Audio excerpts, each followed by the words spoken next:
Já chegou o disco voador! Imagine descobrir as regras do xadrez só olhando alguém jogar. Você terá que criar regras baseadas nos movimentos que você observou até o momento. E ainda assim, você não consegue ter certeza de que essas são as regras corretas. De vez em quando, você vê algum movimento que não segue as regras que você conhecia até o momento. Por exemplo, esse movimento que acabou de acontecer. Esse movimento é o chamado en passant. E é um movimento permitido pelas regras do xadrez. Então, agora você precisa adaptar as suas regras do xadrez a esse novo movimento. Segundo Richard Feynman, essa é uma boa comparação com o que os físicos fazem. Só que os movimentos que a gente observa seriam os nossos experimentos. E as regras do xadrez seriam as leis da física, que dão conta então de explicar aquilo que vimos até o momento. O problema é que no início do século XIX nós observamos uma série de movimentos estranhos que estavam sendo jogados. E nos demos conta que para explicá-los nós teríamos que abrir mão de algumas das nossas concepções básicas e inventar algo novo. O que nós inventamos de novo é o que nós chamamos de mecânica quântica. E esse é o novo conjunto de regras alternativas para o xadrez. Analogamente, né? Irei explicar o experimento em seguida, então, onde a gente vai entender as implicações desse novo conjunto de regras e por que elas são tão drásticas para a física.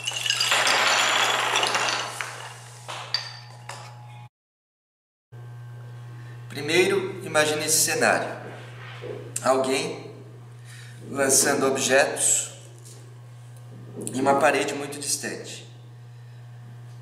Mas existe um muro entre essa pessoa que está atirando os objetos e a parede. E esse muro tem duas portas, duas fendas.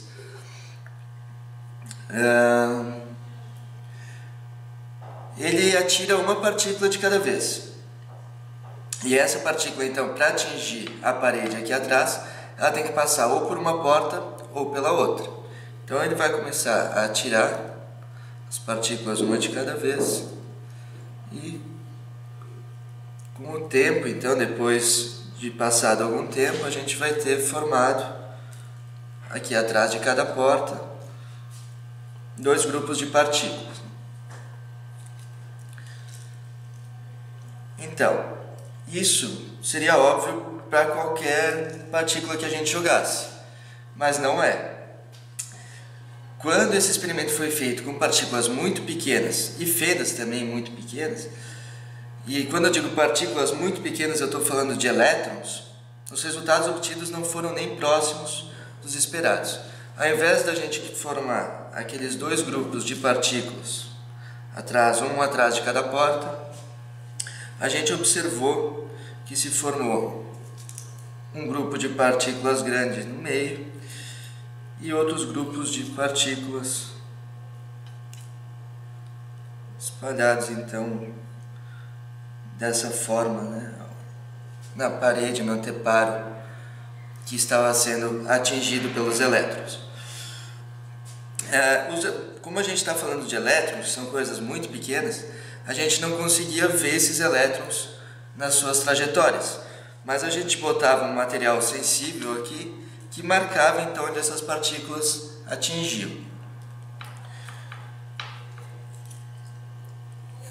Mas assim, esse padrão observado com várias partículas aqui, né?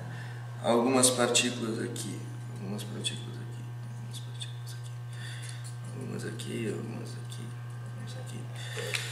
Ele não era simplesmente estranho, ele era impossível de ser explicado pelas regras da física que a gente conhecia até o momento. Mas então a gente pode afirmar que se cada elétron passar por apenas uma das portas e a outra porta estiver aberta ou estiver fechada, não faria nenhuma diferença para o elétron.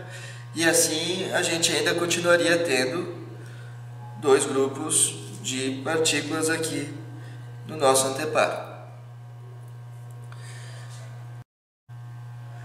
O problema é que isso não acontecia, e com os resultados obtidos nós teríamos que abrir mão de pelo menos das regras prévias que a gente tinha antes. E é isso que a mecânica quântica faz. Por isso que ela é tão estranha, porque ela precisa ser. A primeira regra que a mecânica quântica rejeita é que cada partícula passa por apenas uma das portas. E para isso ela cria outra regra, que é o princípio da superposição. Imagine que cada objeto tem duas possibilidades de passar, dois caminhos possíveis para ele. A mecânica quântica nos diz que o objeto, então, está passando pelos dois caminhos ao mesmo tempo. Se tiver 3 caminhos, ele vai estar passando pelos 3 caminhos. Se tiver 4 caminhos, ele vai estar passando pelos 4 caminhos. Mas você não vai saber qual deles o objeto seguiu. Então, o princípio da superposição diz que, de algum modo, o objeto passou por todos os caminhos possíveis, ao mesmo tempo. E é isso que a gente chama de um estado de superposição. Agora, voltando para o nosso experimento, que nós tínhamos, então, aquele padrão formado, aquele padrão estranho formado aqui atrás, né?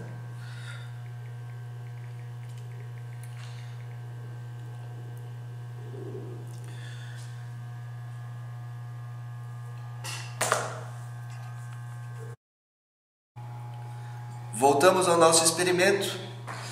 Então, a gente não sabia por qual porta o nosso elétron tinha passado, mas então a mecânica quântica nos disse o quê? Que o objeto estava em estado de superposição e se encontrava em ambos os locais ao mesmo tempo. Qual é o sentido da gente propor isso? Bom, agora que a partícula consegue interagir com ela mesma, esta interferência pode explicar o padrão estranho que a gente observa nesse experimento da dupla fenda. Mas então, como é que a gente nunca viu um objeto em estado de superposição? A gente sempre vê um objeto em um lugar de cada vez, a uma velocidade a cada vez, ou até mesmo um objeto vivo ou morto, e nunca ambos ao mesmo tempo. É aí que vem o segundo princípio da mecânica quântica, o princípio das medidas das grandezas físicas. Para a gente entender o que é esse princípio, vamos dizer que um objeto está em estado de superposição. E quando você mede ele, então ele vai precisar colapsar para apenas um desses estados. Ainda assim, tu não vai conseguir prever em qual desses estados ele vai colapsar. Mas, ao invés disso, a mecânica quântica vai nos dizer apenas a probabilidade de ele colapsar em cada um desses estados possíveis. Resumindo, então, se não tem ninguém olhando, o objeto se comporta de maneira estranha. O elétron vai sair dali e tal, e de repente ele passa a existir em mais de um local por vez. Mas, quando a gente observa, a gente botar um sensorzinho, o objeto parece que fica envergonhado e colapsa, aparece só em um dos locais, não importa. A gente não vai saber se ele vai colapsar desse lado de cá ou desse lado de cá, mas a gente vai saber a probabilidade dele colapsar aqui ou colapsar aqui. Então ele vai existir em apenas um local por vez. A gente não consegue pegar no flagra de jeito nenhum esse elétron em superposição. Ele tenta, se você tentar medir ele, ele vai colapsar e vai fazer apenas uma das coisas. Mas a gente consegue, então como é que a gente consegue saber que isso realmente está acontecendo? Bom, a gente consegue saber que isso realmente está acontecendo devido ao padrão de interferência que é formado no experimento da dupla fenda. E a única forma da gente explicar esse comportamento estranho é abrindo mão dessa posição bem definida. Mas isso, na verdade, não resolve muitas questões, né?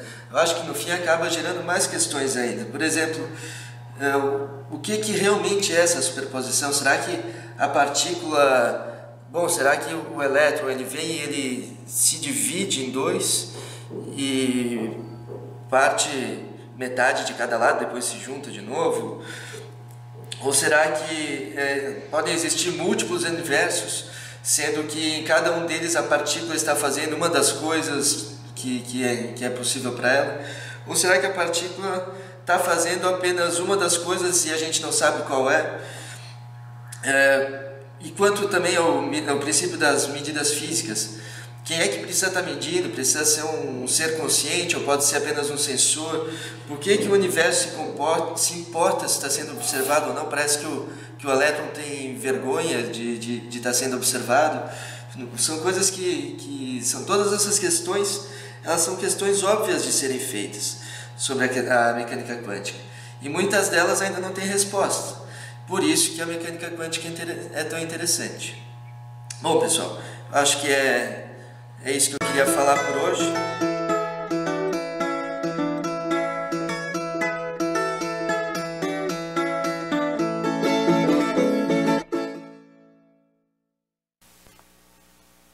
Ele sumiu? Mamãe! Já se foi o disco voador! Obrigado, Kiko. Obrigado.